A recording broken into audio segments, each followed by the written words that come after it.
In 2022, a hunter named Brian captured an astonishing image while hunting in Oregon's Fremont-Winema National Forest. A black-tailed deer cautiously poked its head out, scanning its surroundings. Moments later, from the bushes to the right of the frame, a massive dark figure began to move. And it wasn't the deer. But today's story begins on a cold winter day. It was December 5th, 1998. The Engbretson family was preparing for the upcoming Christmas holiday. They lived in Bonanza, Oregon. Every Christmas season, the family would head to Fremont-Winema National Forest to find the perfect tree. The forest, filled with firs and pines, was known for its dense, towering greenery. The smaller, well-shaped trees were ideal for Christmas decorations. Around 2 p.m., 8-year-old Derrick set out with his father, Robert, and grandfather, Bob, to cut down trees. Bundled up against the cold, Derrick carried a small hatchet with him. He was a third grader with a deep love for the wilderness, earning him the nickname Bear Boy. Derrick loved watching wildlife shows at night, curled up in his bed. The family had permission to cut 3 trees, one of which they planned to gift to a disabled neighbor. As they ventured deeper into the forest, Derrick, full of energy, ran ahead of his grandfather. Bob later explained that Derrick loved to roam and explore. Soon, Derrick asked if he could run even further ahead, toward a line of tracks in the snow. Thinking the tracks were left by Robert, Bob agreed. He assumed it was safe since they seemed to belong to someone familiar. However, the footprints were unusually large, much bigger than a normal person's. Bob figured Robert might have been wearing new snow boots, so he dismissed the thought. Not long after, Robert and Bob met up again, but something was off. Neither had Derrick with them. Each thought the boy was with the other. They quickly realized that Derrick had vanished. Panicked, they shouted his name, but the only responses were the rustling of trees and the distant cries of deer. That's when Bob had a chilling realization. Robert had come from behind him, which meant the large footprints Derrick had followed didn't belong to Robert. Without a second thought, they rushed off in the direction of the footprints. As they tried to push deeper into the forest to find Derrick, a sudden blizzard rolled in, making it almost impossible to see. Robert, thinking fast, ran down the mountain and managed to flag down a passing car. He begged the driver to call the police. After making the call, Robert headed straight back to the scene, determined to keep searching with his father. On a small side path, they noticed something unusual: a snow angel. You know, the kind kids make when they lie in the snow and wave their arms and legs. At first, they thought Derrick might have made it. But then again, animals like squirrels or rabbits can leave marks like that too. By now, it was about 6 p.m. and the sky was getting dark. Worry turned into fear as the family realized how serious this was. A few hours later, the police showed up, along with hundreds of volunteers. They formed a line and began searching every inch of the snow-covered terrain. Robert refused to give up hope. "Derrick's tough," he said. "He grew up in these mountains. He knows them like the back of his hand. Maybe he's hurt or stuck somewhere." But the temperature had already dropped below freezing. Even if Derrick was alive, he wouldn't last long in those conditions. The search expanded. Volunteers on foot, police helicopters circling above, and even search dogs were brought in. But the relentless snowfall slowed everything down. Then, on the 3rd day, there was a break. A volunteer said they found footprints on a snow-covered rock. They looked like they belonged to a child. Robert ran to the spot and followed the trail. The footprints led all the way to the banks of the river upstream from Klamath Lake, and then they just stopped. Nearby, they found a makeshift shelter built out of tree branches. It looked like it could block the snow, but Robert was certain Derrick didn't make it. Some of those branches are way too thick. Derrick couldn't have snapped them, he said.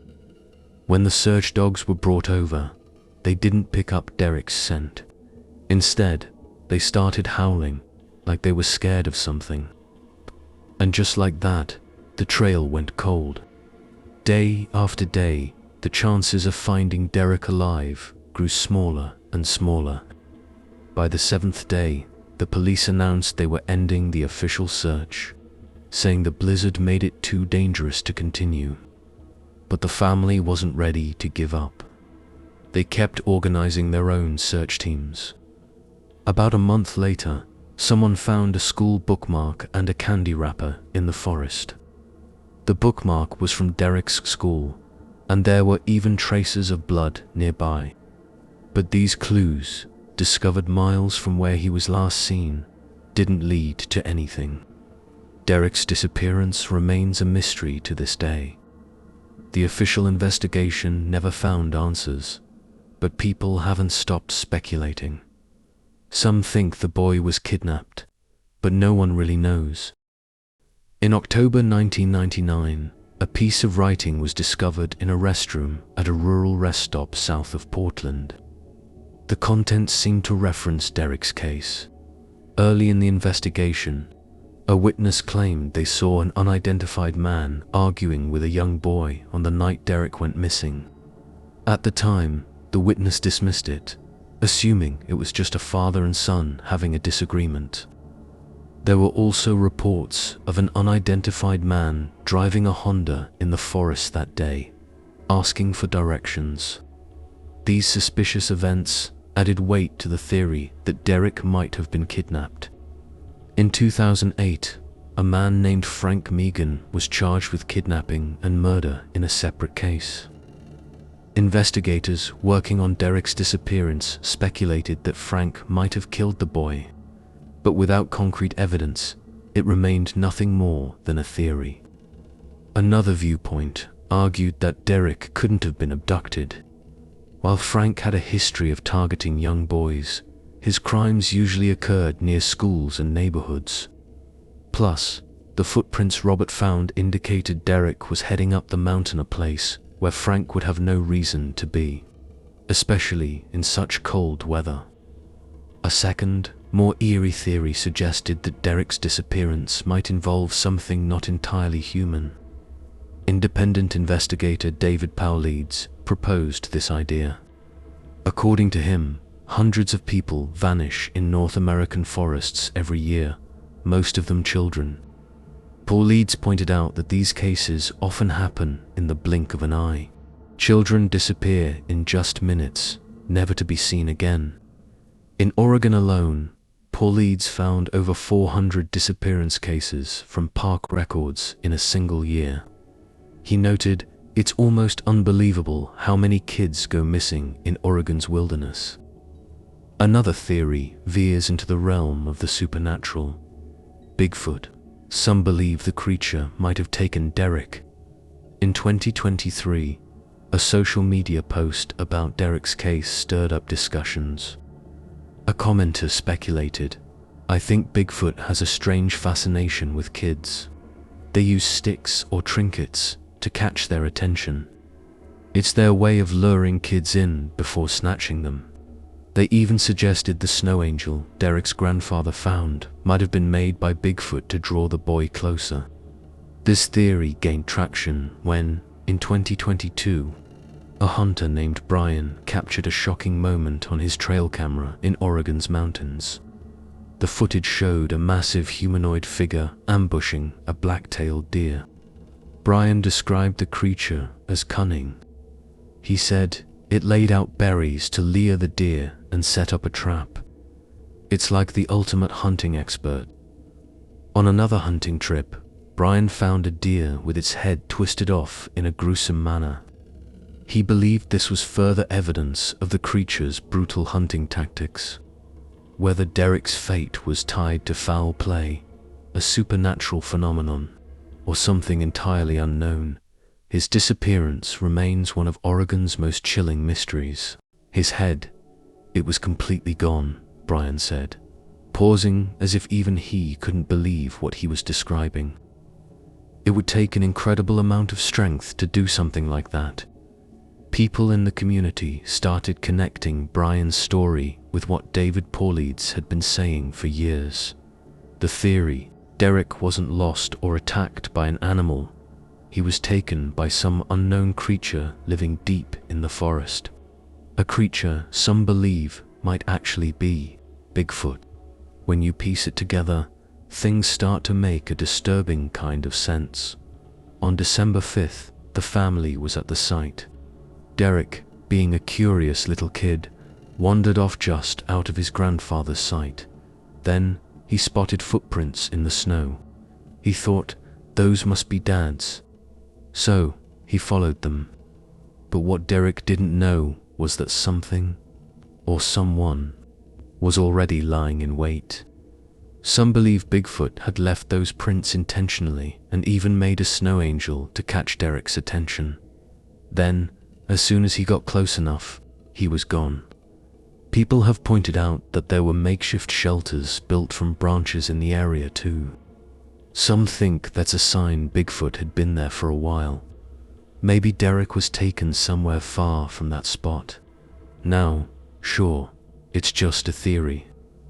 It hasn't been officially recognized, and honestly, the authorities lean toward a much sadder explanation. Derrick got lost and died from exposure to the harsh elements.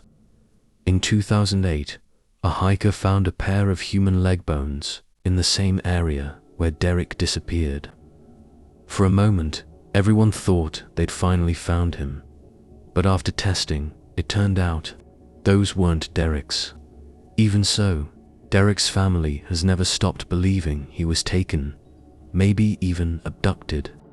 They offered a $20,000 reward for any information, and they hung a missing person poster on a big tree in the forest. It's still there today, weathered and faded after all these years. Derrick's dad, Robert, has returned to that forest countless times. He's walked those trails alone, searching for any sign of his boy. Every year, on Derrick's birthday, Robert brings balloons and Derrick's favorite candy. He ties them to branches like little Christmas gifts for a son he'll never see again. He even built a small memorial for him. Derrick's disappearance tore the family apart. Robert blamed his father, Bob, for not keeping a closer eye on the boy, and Bob, he was crushed by guilt. He's never forgiven himself and won't even talk about what happened. Derrick's mum, the grief hit her so hard that her emotions became impossible to control. The search for Derrick spanned over 10,000 man-hours. Crews even brought in helicopters with infrared technology to scan the forest day and night. But the relentless rain and snow made it impossible to find any trace of him. If he's gone, Robert's voice breaks when he talks about it. If he's dead, I hope it was an accident. I hope no one hurt him. I hope he didn't feel pain. He pauses, looking away. I hope he didn't even know.